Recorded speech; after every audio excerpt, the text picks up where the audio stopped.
प्रभु राम देव भगवान अल्लाह खुदा ईश आदि नाम एक ही शक्ति के हैं। वो कैसा है, कहां है, कैसे मिलता है, किसने देखा है? ये प्रश्नवाचक चिन्ह पूर्ण रूप से हटाने के लिए अवश्य सुनिए जगत गुरु तत्वदर्शी संत रामपाल जी महाराज के अमृत वचन, सर्व पवित्र धर्मों के पवित्र शास्त्रों के आधार पर।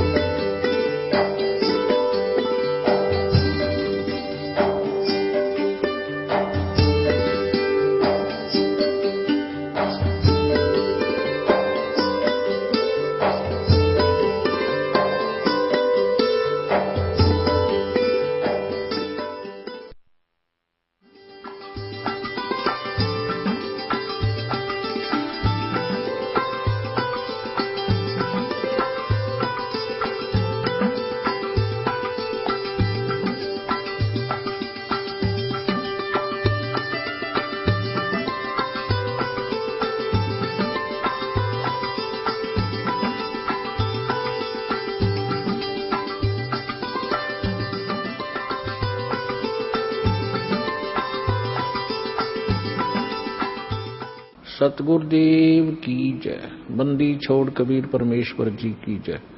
बंदी छोड़ गरीबदास जी महाराज जी की जय। स्वामी राम देवानंद जी गुरु महाराज जी की जय हो।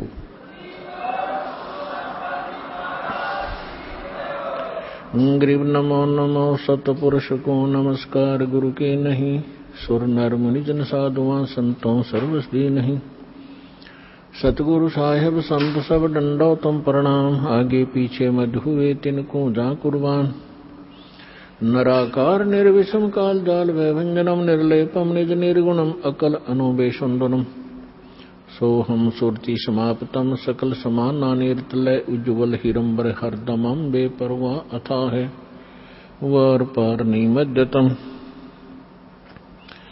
ग्रीब जो सुमर सिद्ध होई गणनायक गलता ना करो अनुग्रह सोई पारस पद परवाना। आदि गणेश मनाऊं गणनायक देवन देवा। चरण कमल लो लाऊं आदंत करूं सेवा। परम शक्ति संगीतम रिद्धि सिद्धि दाता सोई। अवगत गुण अतीतम सत्य पुरुष निर्वोही। जगदम्बा जगदीशम मंगल रूप मुरारी। तन मन अर्पों शेषम भक्ति मुक्ति भंडारी। सुर नर मुनि जन ध्यावे ब्रह्मा विष्णु महेशा। शेष शेष मुख गावे पूज्य आदि गणेशा। इंद्र कुबेर सरीखा वरुण धर्म राय ध्यावे। समृत जीवन जी का मन इच्छा फल पावे। 33 कोटि अधारा ध्यावे 88। उतरे बहुत जल पारा कट है यम की फांसी। 33 कोटि अधारा ध्यावे 88। उतरे बहुत जल पारा कट है यम की फांसी।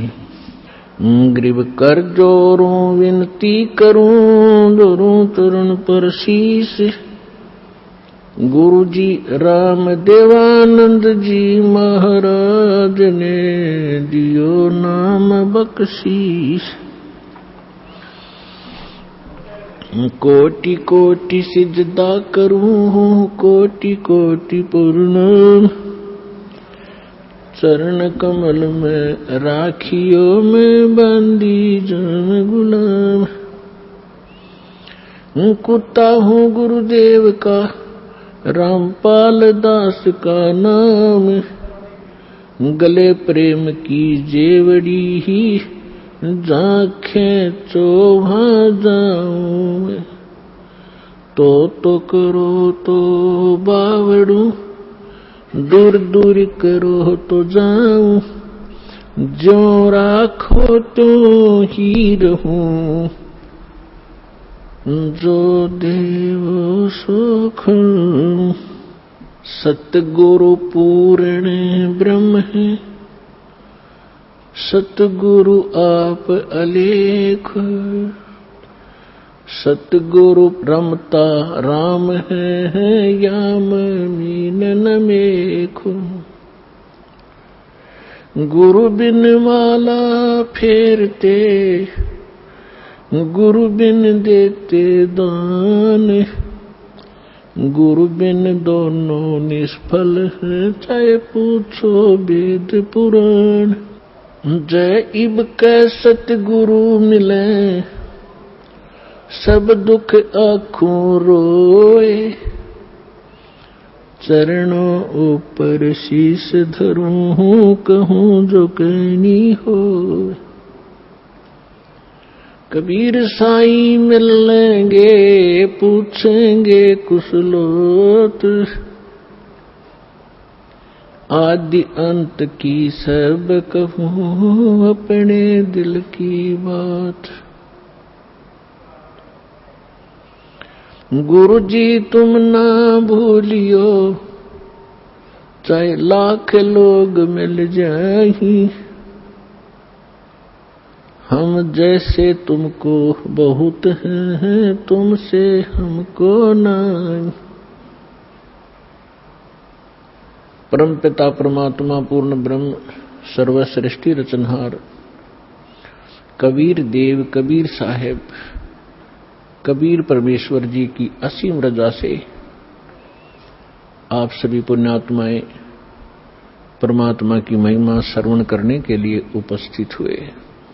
जिस प्राणी के युगों युगों के शुभ संस्कार एकत्रित हो जाते हैं, उनको मानव शरीर प्राप्त होता है। उससे भी शुभ संस्कारी वो हंस आत्माएं हैं जिनको सतगुरु मिलते हैं, सत्संग श्रवण करने का अवसर प्राप्त होता है।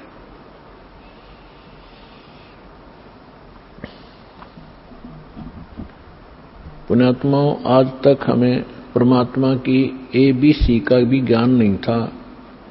हम कह भी अध्यात्म मार्ग का नहीं जान पाए, चाहे हम अपने आप को कितने ही विद्वान मानते रहे, चाहे हमने वेदों को कंठस्थ याद भी कर लिया, श्रीमद् भगवत गीता के सभी श्लोक भी हमने रट रखे थे, क्योंकि इसके विषय में परमेश्वर स्वयं आकर ही बताते हैं, गुरु बिन काहुन पाया ज्ञाना, जो थोथा बुस छड़े मूड किसाना। गुरु बिन वेद पढ़े जो प्राणी, समझ न सारे रहे अज्ञानी। होय होय। परमेश्वर ने 600 वर्ष पहले बताया था कि ये ऋषि महर्षि ब्राह्मण लोग, विद्वान संत मंडलेश्वर वेदों को कंठस्थ तो याद कर लिया, इनकी प्रभुता भी बनी हुई है। कोई चतुर्वेदी, कोई त्रिवेदी, कोई दिव्यवेदी के इन्होंने चारों वेदों को कंठस्थ याद कर रखा है। किसी ने 3 वेदों को, वो त्रिवेदी कहलाता है। किसी ने 2 वेदों को कंठस्थ याद कर रखा था, वो दिव्यवेदी कहलाते थे।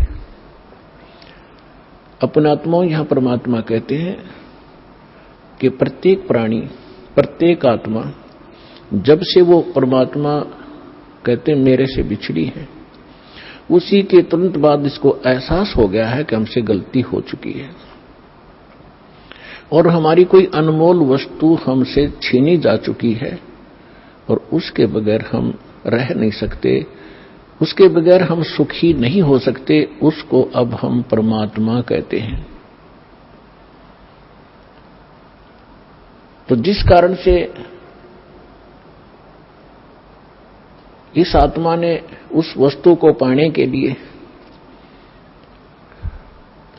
एक भरसक प्रयत्न किया और अभी तक वो सशक्त प्रयत्न जारी है। उसके लिए उन्होंने जंगलों में जाना, राज त्याग देना भी उचित समझा। शरीर नष्ट हो जाए, गल जाए, तपस्या कर करके उन्होंने भगवान पाना ही चाहा, पर नहीं मिला। उन्होंने चारों वेदों को कंठस्थ याद कर लिया, पढ़ने लगे थे परमात्मा को खोजने के लिए। फिर वो याद हो गए, क्योंकि पहले शांत स्वभाव के लोग होते थे, वर्तमान की हाहाकार नहीं थी।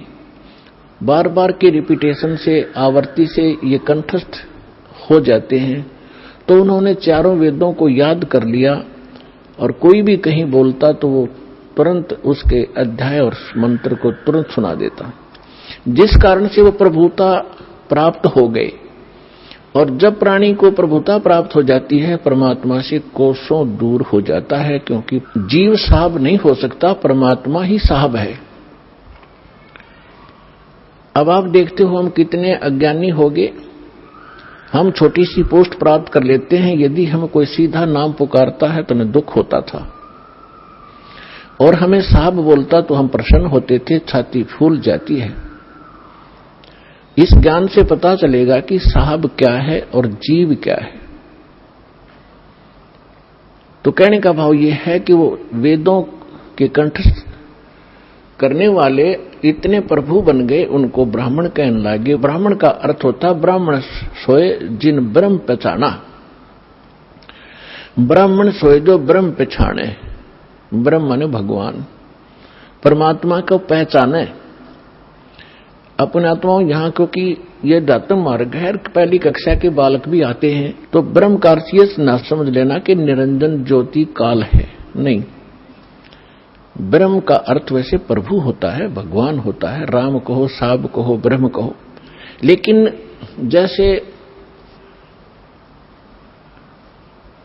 हम पूर्ण परमात्मा कहते हैं, पूर्ण ब्रह्म कहते हैं, इसका मतलब कोई इनकम्प्लीट ब्रह्म भी है।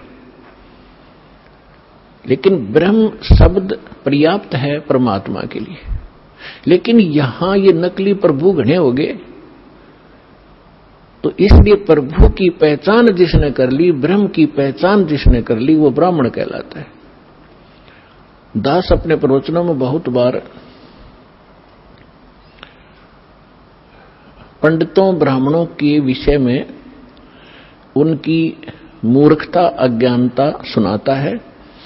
तो उसमें ये ना समझें कि दास एक ब्राह्मण वर्ण को कह रहा है। ब्राह्मण वर्ण अलग वस्तु है। जैसे एक वैद्य था और वो बहुत अच्छा वैद्य था, नाड़ी पकड़कर तुरंत बता देता था अमुक रोग है, औषधि भी उसके पास कारगर थी, सुप्रसिद्ध हुआ। उसकी एक दो पीढ़ी उसके द्वारा बताई औषधि और उस विधि से वो उपचार करते रहे, वो भी वैद्य कहलाए। लेकिन आगे चल के वो लाखों की संख्या बन गई उनके वंशजों की, और वो वैद्य नहीं है, फिर भी उनका सरनेम वैद्य बन गया। अब कोई कुछ कार्य करता है, कोई कुछ कार्य करता है, वो भी अपने पीछे लगाता है रमेश वैद्य, और काम क्या है उसका, परचून की दुकान। जानता नहीं पेट के दर्द की दवाई औषधि, और लिखता है रमेश वैद्य, तो वो वैद्य नहीं है।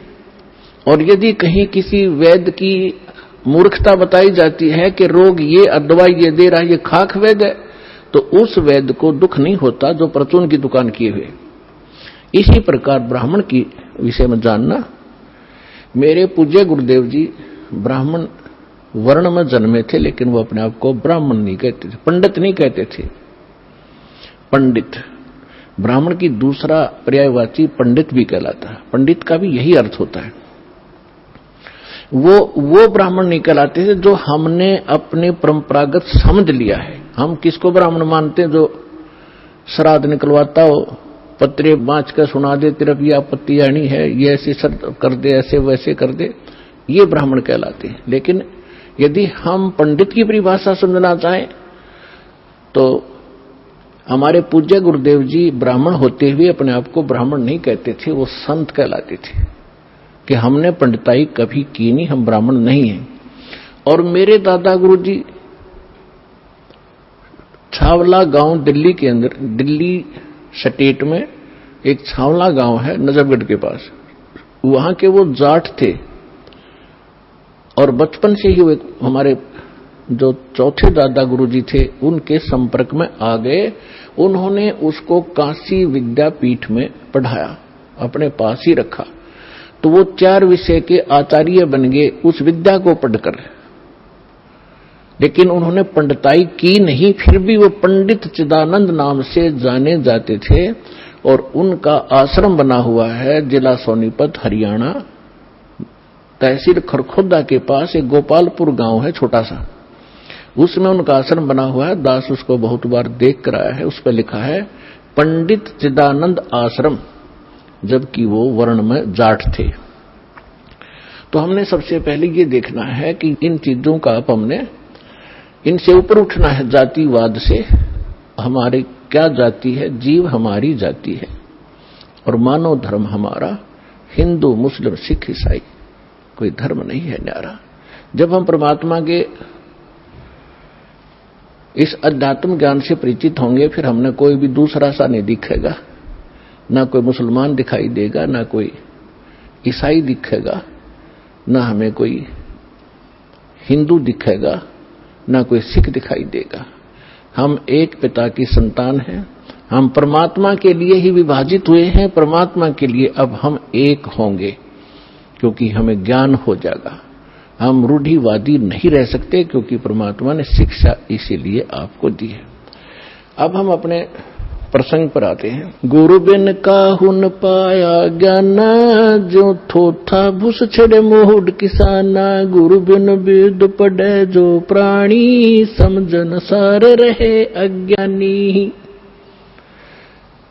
अब तो कहते हैं प्रत्यक्ष को प्रमाण की आवश्यकता नहीं पड़ती, क्योंकि दास ने परमेश्वर कबीर जी के द्वारा दी गई उस बुद्धि से, दास एक जीव बुद्धि है, और जब परमात्मा रजा बख्शते हैं, यही जीव परमात्मा वाले ही ज्ञान को आगे चला सकता है, सुना सकता है और उसको समझ सकता है। तो उस परमात्मा की कृपा से आपके समक्ष ये तो हो ही चुका है कि यथार्थ ज्ञान क्या है, अध्यात्म मार्ग कैसा है, और ये भी आप खूब समझते हैं कि आज तक हमारे सदग्रंथों को हमारे ही ऋषि महर्षि गुरु ब्राह्मण आचार्य शंकराचार्य इस सिलेबस से परिचित नहीं थे, तो खाक टीचर थे। वो जीवन अपना नाश कराया, हमारे पूर्वजों का भट्ठा बैठा दिया, भूत बनवा दिए, फिर उनके श्राद्ध निकलवाने शुरू कर दिए। तो इस तरह की भ्रमणा अज्ञानता से फैलती है। तो आज तक हमारे जितने भी ऋषि महर्षि हुए हैं, इवन ब्रह्मा विष्णु महेश, इनको कोई अध्यात्म ज्ञान नहीं था। पुण्यात्माओं, परमात्मा ने 600 वर्ष पहले कहा था ये ज्ञान, लेकिन उस समय हम शिक्षित नहीं थे। हमारे धर्मगुरु केवल संस्कृत भाषा पढ़ा करते थे और सदग्रंथ भी संस्कृत भाषा में थे, जिस कारण से हम अपने भगवान को न पहचान सके, न अध्यात्म ज्ञान को जान सके। और इन अज्ञानी ऋषि महर्षि आचार्यों शंकराचार्यों ने परमात्मा का विरोध करके जनता को भ्रमित किया कि अशिक्षित जुलाहा धारणक, ये नीच जाति का, ये क्या जाने सदग्रंथों के विषय में, क्योंकि ये संस्कृत नहीं जानता। तो उस समय नकलियों की दाल खूब गल गई, लेकिन मालिक तो मालिक ही होता है, सहनशील भी होता है। वो जो उद्देश्य लेकर चलते हैं वो बीच में भड़बड़ाते नहीं। उसी समय धर्मदास नाम के एक महापुरुष परमात्मा की शरण में आए थे, जो हिंदू धर्म में जन्मे थे, और ये इन्हीं भगवानों की पूजा किया करते थे, जिसके विषय में परमात्मा कबीर जी कहा करते थे, तीन देव की जो करते भक्ति, उनकी कदे ना होवे मुक्ति। 600 वर्ष पहले चौराहे पर खड़ा होकर कहा करते परमात्मा, जहां ये ब्राह्मण कथा कर रहे होते थे। तो उस समय परमात्मा के बहुत मार पड़ा करती थी, पीटा करते थे, घसीटा करते थे। लेकिन परमात्मा सत्य है, उसके वचन सत्य है, उसका अस्तित्व सत्य है, वो झूठ ना कह सकता और ना ही वो झूठ होता है। तो तब धर्मदास नाम के एक महापुरुष बड़े विचलित हुए। अब जो प्रसंग चल रहा है हम उसी पर आते हैं। इस ज्ञान को बताने के लिए परमात्मा स्वयं आते हैं।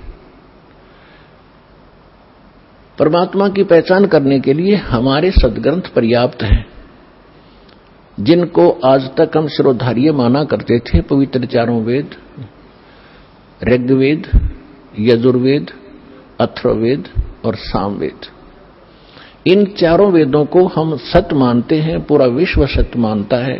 विशेषकर हिंदू धर्म के नाम ये लिख दिए गए हैं कि हिंदुओं के ग्रंथ हैं, तो हिंदू तो इसको सत्य मानते ही मानते हैं। दूसरे श्रीमद् भगवत गीता, वेदों से भी प्रथम स्थान आज श्रीमद् भगवत गीता जी का है, क्योंकि ये एक छोटा ग्रंथ है और चारों वेदों का निष्कर्ष है, और उसके बाद 18 पुराण। तो हमारे जो धर्मगुरु अब लगभग 2,500-3 हजार वर्ष से जो हमारे धर्मगुरु रहे हैं, उन्होंने केवल पुराणों को ही महत्व दिया और साथ में श्रीमद् भगवत गीता को भी उन्होंने समांतर सम्मान दिया है और इन्हीं के पठन पाठन से मोक्ष बताया है। और उन्होंने ये भी कहा है कि हम जो ज्ञान दे रहे हैं इन्हीं ग्रंथों के आधार से दे रहे हैं। तो पुण्यात्माओं, परमात्मा को पहचानना पड़ेगा।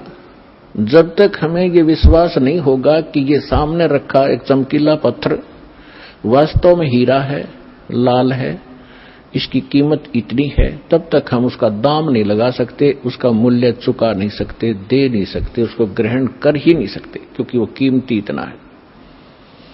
इसी प्रकार जब तक हम परमात्मा को नहीं पहचानेंगे और हमें दृढ़ विश्वास नहीं होगा कि सचमुच ये है भगवान, तो तब तक हम दृढ़ नहीं होंगे, उसकी कीमत दे नहीं सकेंगे, अर्थात हम उसको प्राप्त नहीं कर सकते। तो उसके लिए हमने सबसे पहले हमने ये जानना होगा, दृढ़ निश्चय करना होगा कि जिस परमात्मा को हम प्राप्त करने के लिए प्रयत्न करेंगे, उसके लिए जो भी कीमत हमने देनी पड़ेगी वो देंगे, तो वास्तव में वो परमात्मा है भी कि नहीं। तो उसकी पहचान के लिए हमने कोई आधार बनाने पड़ेंगे। उसके लिए आधार क्या है? सर्वप्रथम हमारे सद्ग्रंथ। वैसे तो सर्वप्रथम हम मानते हैं प्रत्यक्ष दृष्टा को, लेकिन फिर भी हम अपने उस थ्योरी को हम नकारा नहीं कर सकते, जिसको आज तक श्रोधार्य मानते रहे और सत्य मानते रहे। तो हम पहले थ्योरी फिर प्रैक्टिकल दोनों से हम सिद्ध कर लेंगे कि सचमुच कौन है परमात्मा। तो इसके लिए हमने सबसे पहले अपने सद्ग्रंथों की थ्योरी को देखेंगे कि उनमें क्या लिखा है, और फिर प्रैक्टिकल। जब दोनों एक जैसा रिजल्ट देंगे तो ही इज गॉड, वो परमात्मा है। तो पुण्यात्माओं, श्रीमद् भगवत गीता अध्याय नंबर 4 के श्लोक नंबर 32 में 32 में कहा है कि अर्जुन, मैंने अभी आपको अध्याय नंबर 4 के श्लोक नंबर 25 से लेकर 30 तक जिन साधकों और साधनाओं की जानकारी दी है, और वो साधक चाहे कोई देवी देवताओं को पूजता है, उसी को सत्य मानता है, पापनाशक जानता है, कोई स्वाध्याय करता है, कोई तीक्ष्ण अहिंसावादी व्रत ही करके मुंह पर पट्टी बांध गए नंगे पैरों घूम कर अपनी साधना को सही मान रहा है। चौथे अध्याय के 32वें श्लोक में कहा है कि इन यज्ञों माने धार्मिक अनुष्ठानों की जानकारी ब्रह्मणे मुखे सच्चिदानंद घन ब्रह्म ने अपने मुख कमल से बोली है। पुण्यात्माओं, दास ने एक शब्द बोला था, गुरु बिन काहुन पाया ज्ञान, जो थो था बुस छिड़े मूड किसाना, गुरु बिन वेद पढ़े जो प्राणी, समझन सार रहे अज्ञानी। श्रीमद् भगवत गीता चारों वेदों का निष्कर्ष है। चौथे अध्याय के 32वें श्लोक में यहां एक ब्रह्मणे मुखे शब्द है। इस ब्रह्मणे मुखे शब्द का हमारे अनुवादकर्ताओं ने इस दास से पहले जो अनुवाद दास ने किया है, गहरी नजर गीता में एक पुस्तक बनाई है, यानी उसका अनुवाद समझो श्रीमद् भगवत गीता का अनुवाद है, उसका नाम लिखा है गहरी नजर गीता में। इससे पहले जितने महापुरुषों के आप अनुवाद उठाकर देखोगे, उसमें क्या लिख रखा है? वेद की वाणी में ब्रह्मणे मुखे का अर्थ किया है वेद की वाणी। और इन्हीं अनुवादकर्ताओं ने 17वें अध्याय के 23वें श्लोक में इसी ब्रह्मणे का अर्थ किया है सच्चिदानंद घन ब्रह्म। वो यथार्थ अनुवाद है, वो सही अर्थ है। यहां ये विचलित हो गए।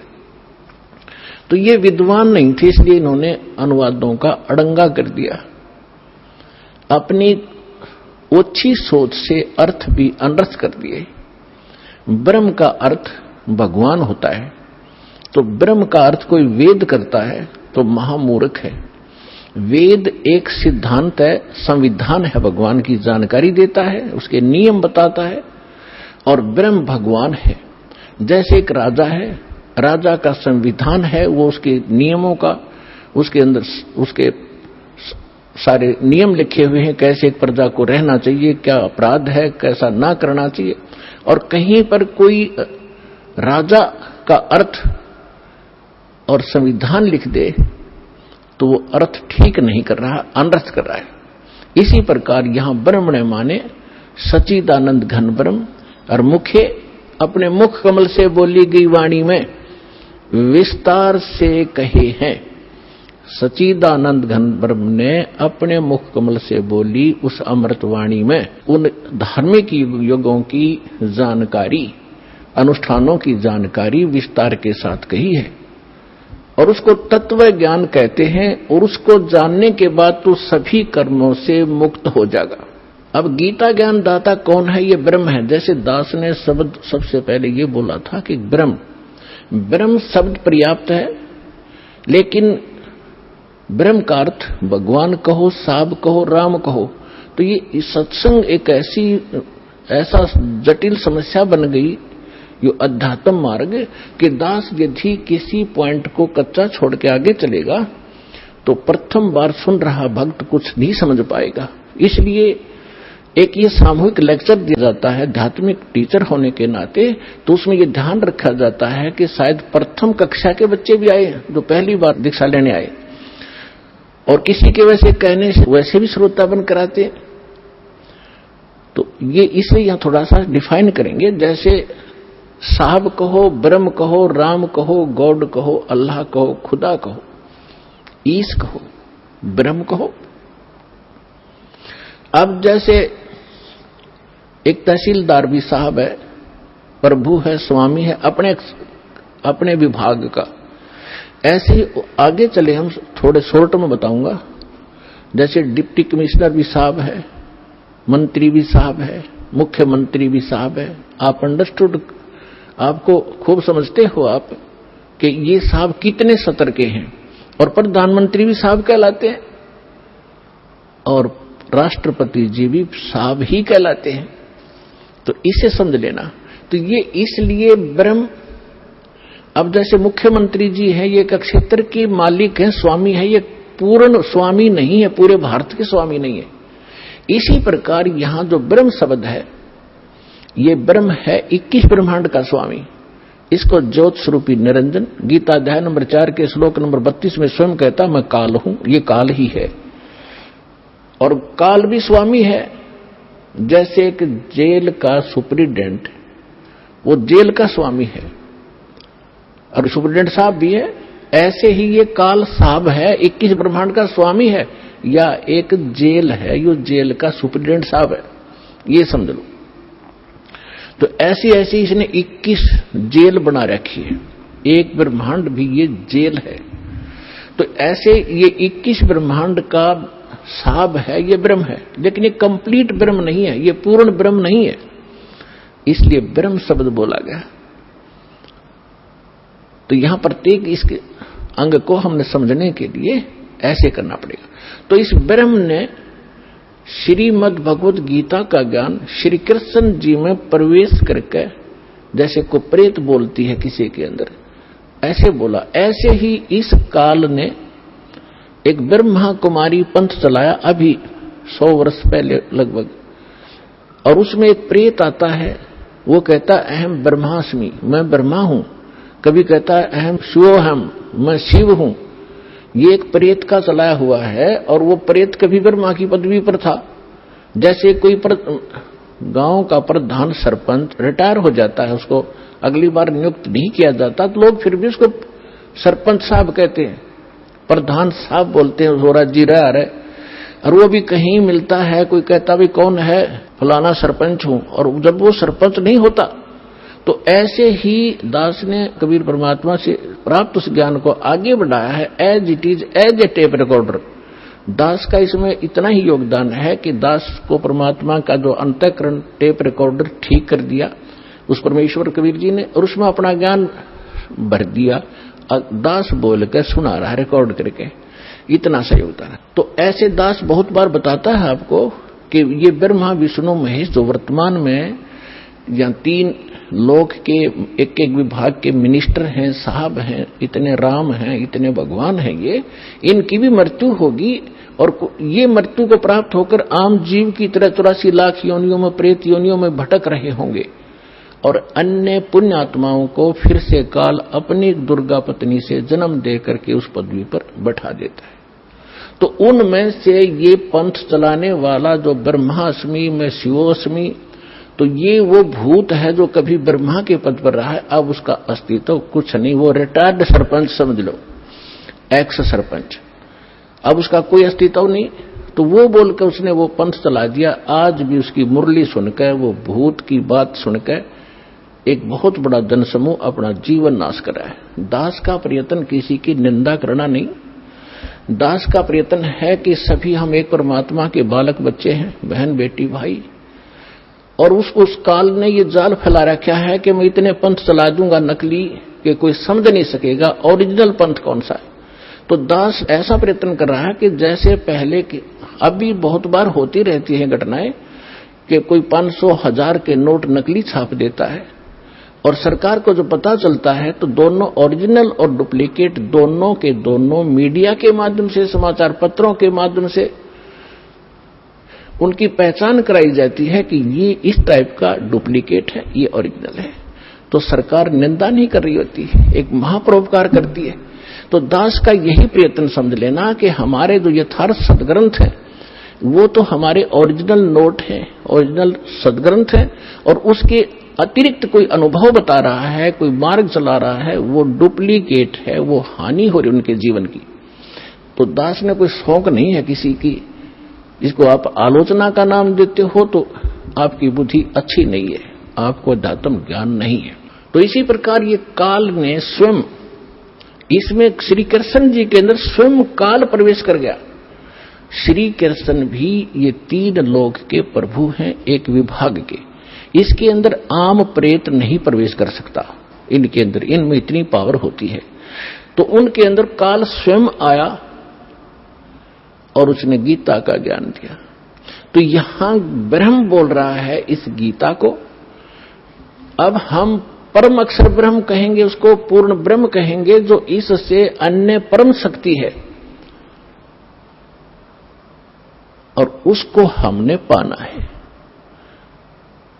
अब क्या कहा है कि वो सच्चिदानंद घन ब्रह्म ने अपने मुख कमल से, गीता ज्ञानदाता स्वयं कह रहा है, उस धार्मिक अनुष्ठानों की जानकारी विस्तार के साथ कही है, और उसको तत्व ज्ञान कहते हैं। और उस ज्ञान को प्राप्त करके प्राणी सभी कर्मों से मुक्त हो जाता है, उसका वो छुटकारा पा लेता है, उसका पुनर्जन्म नहीं होता। चौथे अध्याय के 34वें श्लोक में कहा कि अर्जुन, उस तत्व ज्ञान को जो परमात्मा स्वयं आकर अपने मुख कमल से वो वाणी बोलता है, वो तत्व ज्ञान है। उस तत्व ज्ञान को, उसको सूक्ष्म वेद भी कहा है। उस तत्व ज्ञान को तू तत्वदर्शी संतों के पास जाकर समझ, उनको दंडवत प्रणाम करने से, कपट छोड़कर सरलता पूर्वक प्रसन्न करने से वो तत्वदर्शी संत तुझे उस परमात्म तत्व का, अर्थात तत्व ज्ञान का उपदेश करेंगे।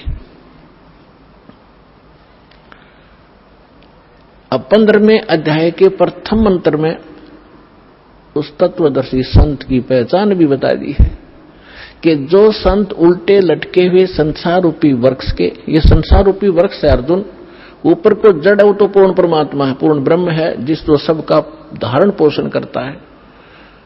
15वें अध्याय के 1 से लेकर 4 श्लोक में और 16-17 श्लोक में 3 पुरुष, 3 भगवान, 3 ब्रह्म स्पष्ट किए हैं। सरपुरुष कहो, सरब्रह्म कहो, ये तो काल है। सर माने नासवान, ये 21 ब्रह्मांड का स्वामी, ये सरब्रह्म है। और दूसरा अक्षर ब्रह्म, अक्षर पुरुष कहो चाहे प्रभु कहो, स्वामी कहो, राम कहो, ब्रह्म कहो, ये 7 संख्य ब्रह्मांड का स्वामी है। इसकी आयु बहुत लंबी है, लेकिन इसकी भी मृत्यु है, इसलिए इसको भी अक्षर पुरुष कहा है। ये चिरस्थायी है। और फिर तीसरे नंबर का जो परमात्मा है, परम अक्षर ब्रह्म कहलाता है, वो बताया उत्तम पुरुषत्व अन्य, जो 17वें श्लोक में कहा 15वें अध्याय के, उत्तम पुरुषत्व अन्य परमात्मा इति उदाहरत है। ये लोग तरम अविश्य विवर्ती अवैश्वर है। वो परमात्मा इन दोनों से अन्य है, जो 15वें अध्याय के 16वें श्लोक में सरपुरुष और अक्षर पुरुष कहे हैं। इनसे कोई अन्य है वो परमात्मा जो सबका धारण पोषण करता 3 लोकों में प्रवेश करके।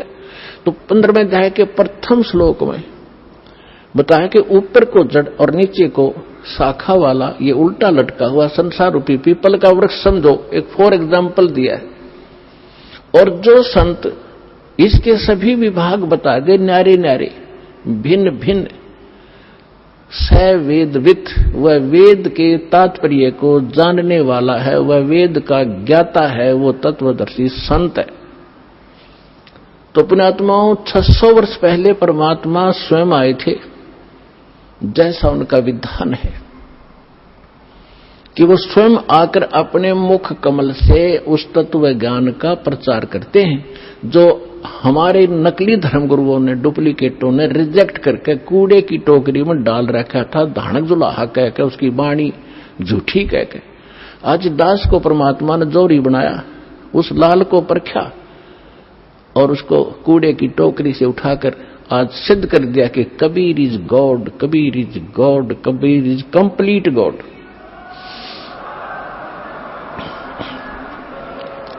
और जिसको पाकर उसके बच्चे आज धनी हो रहे हैं, अध्यात्म मार्ग से वो पूर्ण, अध्यात्म धन से वो परिपूर्ण होते जा रहे हैं, जो उनका सुख का मूल है।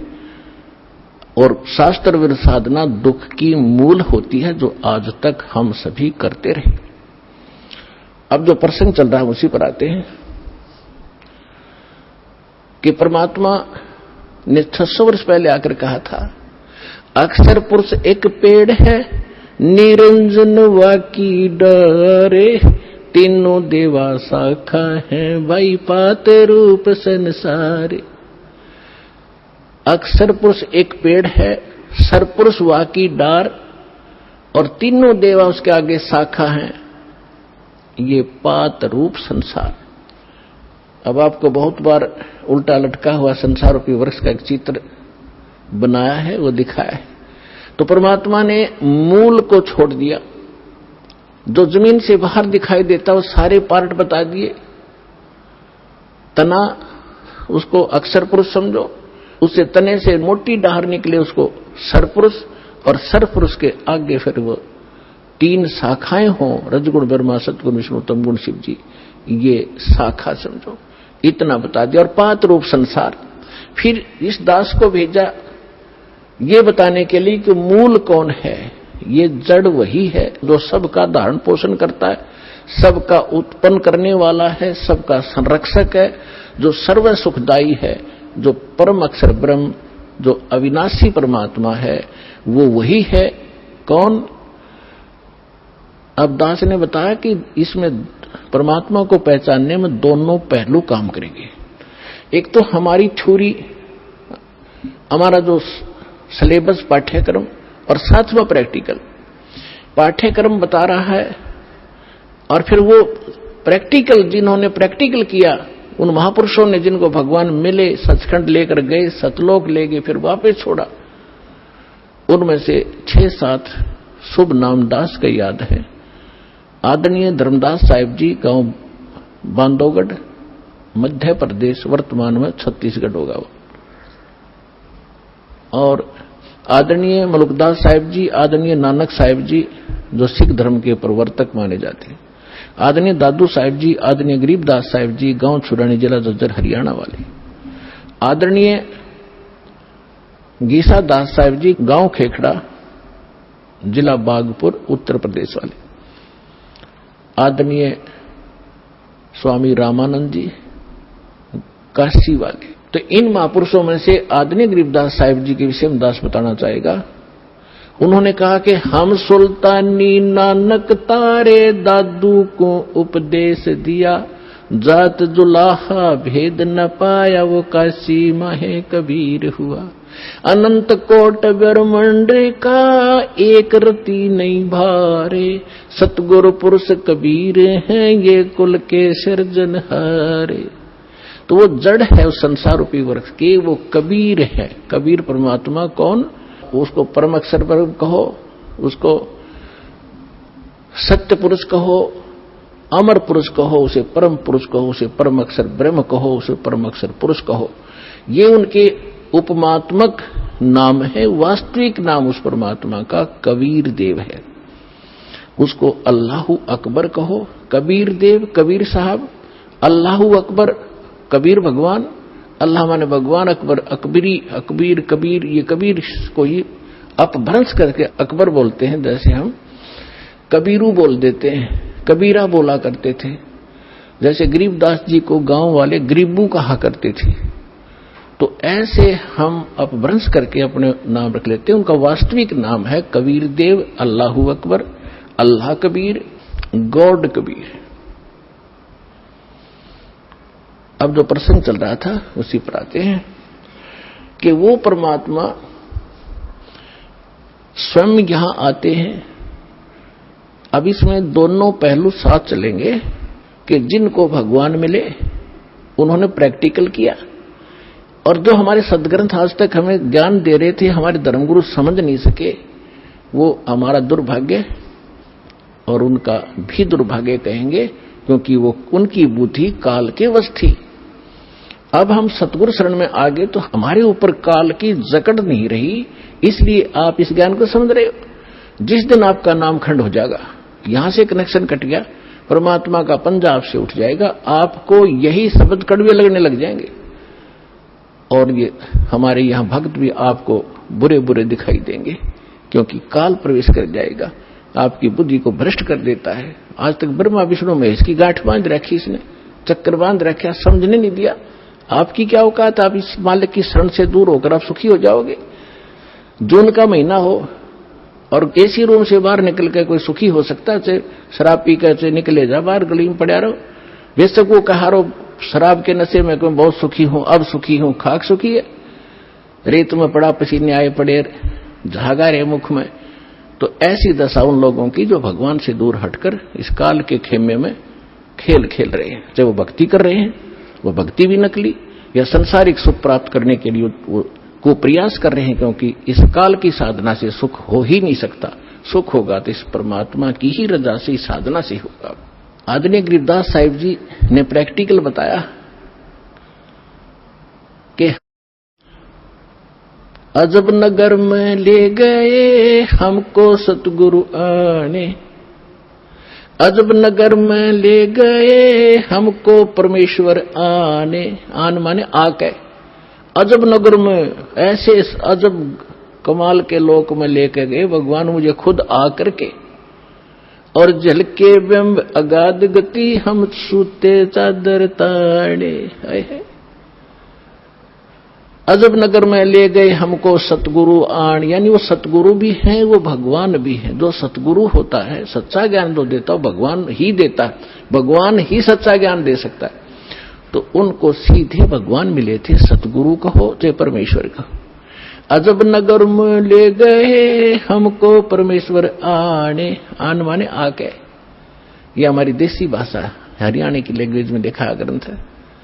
और जल के बिंब अगाध गति वहां सूते चादर तान, चादर तान के सोना, यानी कति निश्चिंत हो जाना, बेफिक्र होकर सोना। एक मुहारा है यहाँ देसी कि अच्छा चादर तान के सोया है, सारे काम कर लिए। तो इस तरह कहते हम तो निश्चिंत हो गए कि साधना हमारी सत्य भगवान मिल गए, आंखों सतलोक देख लिया, सत्य साधना करते रहेंगे, गलती हम करें नहीं, हम निश्चिंत हो गए। हमारे अंदर कोई अब शंका नहीं रही कौन भगवान है और क्या उसको प्राप्त करने का मेथड है, वो सब कंप्लीट प्राप्त हो गया, आंखों देखा। तो दास आपको इतना ही दृढ़ करना चाहता है, देखो माता पिता अपनी बिटिया का विवाह करते हैं तो वो जाकर लड़के वाले का घर भी देखते हैं, उसकी प्रॉपर्टी से भी परिचित होते हैं, अन्य थर्ड पर्सन से भी पूछते हैं, फिर वो आकर घर बताते हैं कि हम जो लड़का देख कर आए हैं उसके ये बिजनेस है, उसके ये व्यापार है, इतनी उसको प्रॉपर्टी है। तो लड़की को कोई डाउट नहीं होता क्योंकि पिता बता रहा है, थर्ड पर्सन कहे तो शायद शंका हो जाए। तो इसी प्रकार उस परम पिता ने आके आपको ज्ञान दिया है कि जहां तुम जाओगे वहां क्या क्या सुख सुविधाएं हैं, तो आपको डाउट नहीं रहना चाहिए। और फिर साथ के साथ अपने गवाह भी तैयार कर रखे। अब लड़की न्यू कहे मैं जाकर देख के आऊंगी तो वह भी एक बात है, देखा पिताजी झूठ नहीं बोल रहे। तो इसी प्रकार आप जी ने एक नेक भगत का भी आचरण एक दिखाना है कि जो दास बोल रहा है वो किसी डूम भाट के गीत नहीं है, गॉड गिवन स्पिरिचुअल नॉलेज है, एच इट इज, जो भगवान ने बताया। और जिन महापुरुषों को भगवान मिले उन्हें जो का तो सेकंड किया, हमारे सदग्रंथ बता रहे। अब आपको श्रीमद् भगवद गीता से परिचित कराया, और विशेषकर हिंदू समाज तो जो भगवान की तरफ में पहले से ही लगे हैं तो उन्होंने तो गीता का पाठ रोज कर ही रखा तकरीबन। दास एक बार 2003 के अंदर उदयपुर के अंदर सत्संग कर रहे थे, थोड़ी सी संगत होती थी, और हमारे पास एक प्रोजेक्टर सिस्टम हमने किया था और टीवी पर दास दिखा रहा था, बता रहा था। एक बहन सुन रही थी, उसमें प्रोजेक्टर सिस्टम नहीं था, केवल टीवी ही पर हम दिखा रहे थे। टीवी पर थोड़ी बहुत दूर दिखा करते, थोड़े आदमी बैठा करते। उसके तुरंत बाद हमने प्रोजेक्टर ले लिया था भक्तों ने। तो सत्संग कर रहा था, उसमें बताया सारा कुछ, गीता को दिखाया। फिर मैं नीचे आकर एक चारपाई डली थी, उस पर बैठ गया। 10-20 भगत, कुछ शंका समाधान वाले, कुछ दीक्षा के इच्छुक आकर बैठ गए। तो एक बहन कहने लगी, जी मैं तो व्रत करती हूं, शुक्रवार का मैं छोड़ूंगी नहीं। मैंने कहा बहन आप गीता को मानते हो? कहा गीता डेली पढ़ती हूं। मैंने कहा 6 अध्याय के 16वें श्लोक में गीता जी में लिखा है कि अर्जुन, ना तो ये साधना, ये योग अधिक खाने वाले की सफल हो सकती, और ना बिल्कुल न खाने वाले की, बिल्कुल ना खाना, व्रत रखना, और ना ज्यादा जागने वाले की। लोग दिखावा होगा मैं 2 बजे उठ लेता हूं, प्रसाद ना करता हूं और सोता ही नहीं रात ने, नहीं। नाम उठत ना हम बैठत, नाम सोवत जागवे, नाम खाते नाम पीते, नाम सेती लागवे। ठीक है, जो वृद्ध हैं जिनको काम नहीं, किसी टाइम उठो और बैठो करो सेवा साधना, लेकिन सारे दिन मेहनत करने वाला आदमी कैसे उठ लेगा? 2 बजे 10 बजे सोया हुआ, या 11 बजे सोने पाओ आजकल। तो कहने का भाव यह है कि ना घना जागने वाले का और ना घना ज्यादा सोने वाला भी मूर्ख है। संध्या पढ़कर सोया उठ 9 बजे, वो क्या भक्ति करेगा? तो कहते सब संयम रखो, सबके अंदर संयम, हर तरह का संयम रखकर साधना करने से होता है। तो मैंने इतना ही कहा था कि गीता अध्याय नंबर 6 के श्लोक 16 में नोबलिजी बिल्कुल सही है, और मैं रोज पढ़ती थी। आज बुद्धि खुली है मेरी। मां बेटी आज तक तुम्हारी बुद्धि काल ने जकड़ रखी थी, रोज पढ़ा करते। मोती मुक्ता दर्शत नाही, ये जग है सब अंदरे, दिखत के तो नैन चश्म इनका फेरा मोतिया बंदरे। ये बड़े विद्वान पंडित थे, बड़े लय ला कर गीता का पाठ करा करते थे, बड़ी मधुर वाणी से श्लोकों का उच्चारण किया करते थे 1 घंटे तक। तो खाकतान के पास मोतिया बंद था, उसको पता नहीं इसमें बोल क्या रखा, तुम कर क्या रहे हो।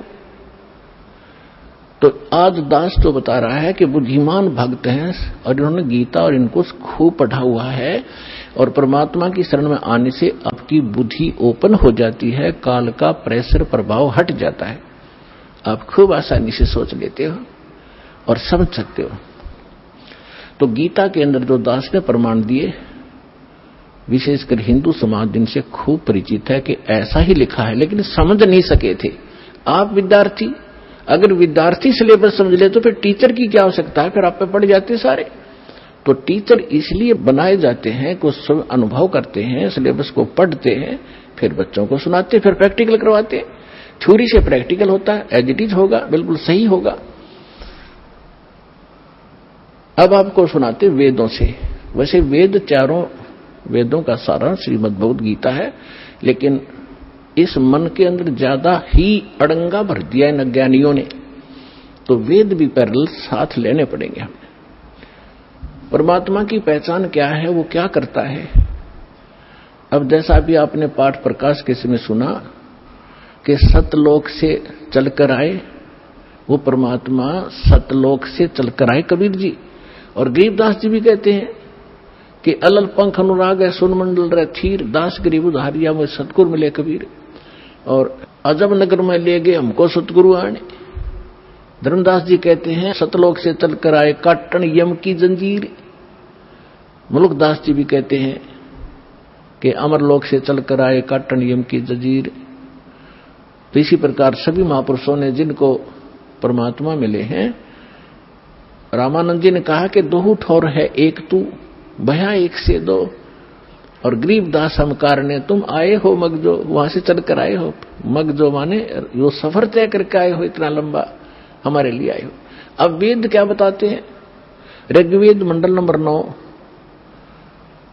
सूक्त 86 के मंत्र 26 और 27 में, ऋग्वेद मंडल नंबर 9 सूक्त 82 मंत्र 1, 2, 3 में, ऋग्वेद मंडल नंबर 9 सूक्त 54 के मंत्र 3 में, ऋग्वेद मंडल नंबर 9 सूक्त 94 के मंत्र 1 में, ऋग्वेद मंडल नंबर 9 सूक्त 95 मंत्र 2 में,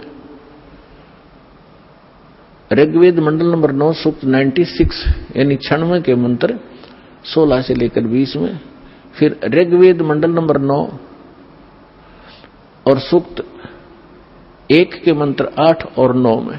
और भी अनेक स्थानों पर बहुत सारे ढेर सारे प्रमाण हैं, लेकिन ये हमें पर्याप्त हैं इतने मंत्र परमात्मा को पहचानने के लिए।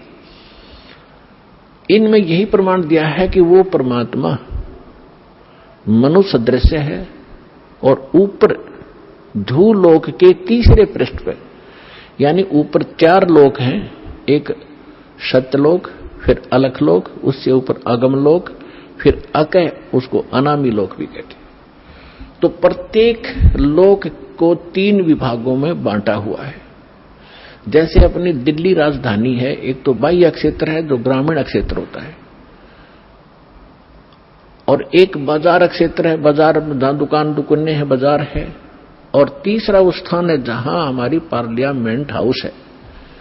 तो ऐसे बताया है कि वो धूलोक, धू माने उस तेजो में पृथ्वी सतलोक में वो परमात्मा राजा के समान सिंहासन पर विराजमान है, सिर पे मुकुट है, देखने में वो राजा जैसा लगता है और वहां रहता है। ऐसा ही परमेश्वर ने खुद बताया है, ऐसा ही महापुरुषों ने जिनको भगवान मिले उन्होंने बताया है कि उस परमात्मा के एक रूम में बाल कहो, बाल का छिद्र कहो जो रोमकूप कहलाता है, करोड़ सूर्य मिला दे, करोड़ चंद्रमा, इतनी रोशनी उस मालिक की, वो भी फीकी पड़ जाए। और जब वो परमात्मा यहां आता है अपने रूप को सरल करके आता है। गरीबदास जी कहते हैं तेज पुंज अन्य दे धर के, हल्की तेज पुंज तन दे धर के, इस विध हमको भेंट ही।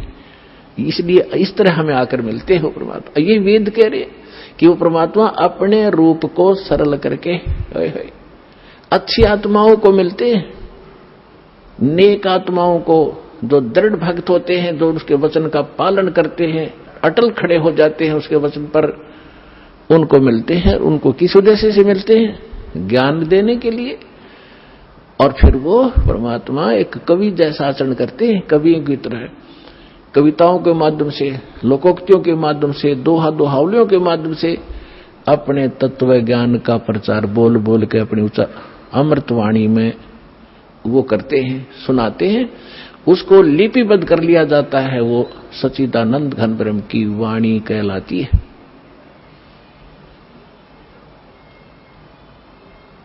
अब ये तो वेदों ने बताया, उसमें स्पष्ट बताया कि वो परमात्मा कबीर देव है, उसका नाम कबीर साहब है। कबीर देव माने परमेश्वर, भगवान, अल्लाह, खुदा, गॉड, साहब। अब यही परमात्मा उन अच्छी आत्माओं को मिलते हैं। एक समय एक धर्मदास नाम के बहुत बड़े धनी व्यक्ति हिंदू धर्म में जन्मे थे और बहुत ही परमात्मा की तरफ थी उनके अंदर। पुण्यात्माओं, पिछले संस्कार का जो प्राणी होता है वही भगवान के लिए तरफ रहे होते हैं। वो पिछले बहुत अच्छे संस्कारी होते हैं, पिछले पुण्य उनके अंदर प्रेरणा करते रहते हैं, उनको टिकने नहीं देते हैं कि कोई भगवान ढूंढे कहीं, चाहे वो भले ही कोई ना कोई साधना की उसने सहारा ले ही रखा होता है, वो टिक ही नहीं सकता।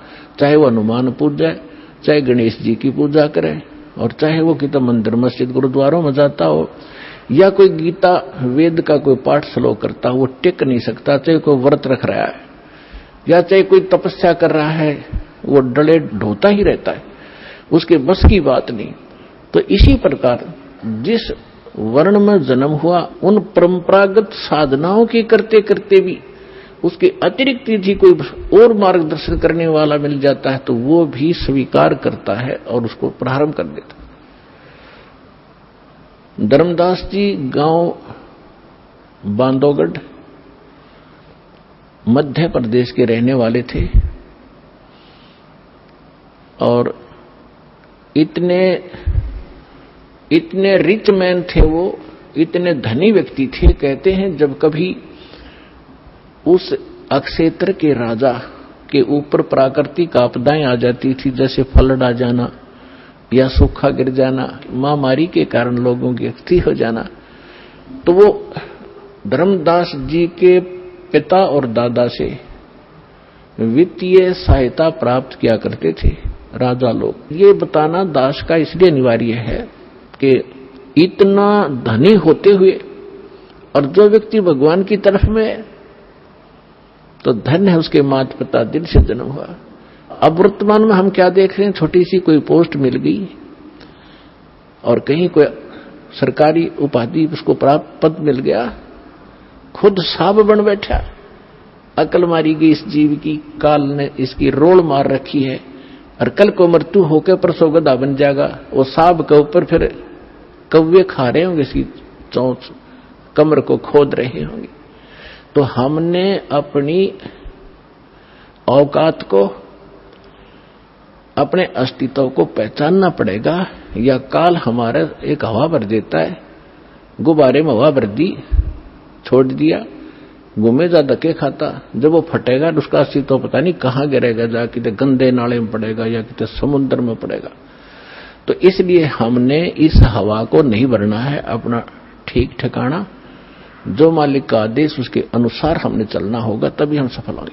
तो धर्मदास जी को इतनी तरफ थी, उन्होंने ये भी सुना हुआ होता है कि गुरु बिन मोक्ष नहीं होता, इसलिए उन्होंने एक रूपदास नाम के वैष्णव परंपरा के संत को गुरु धारण भी कर रखा था।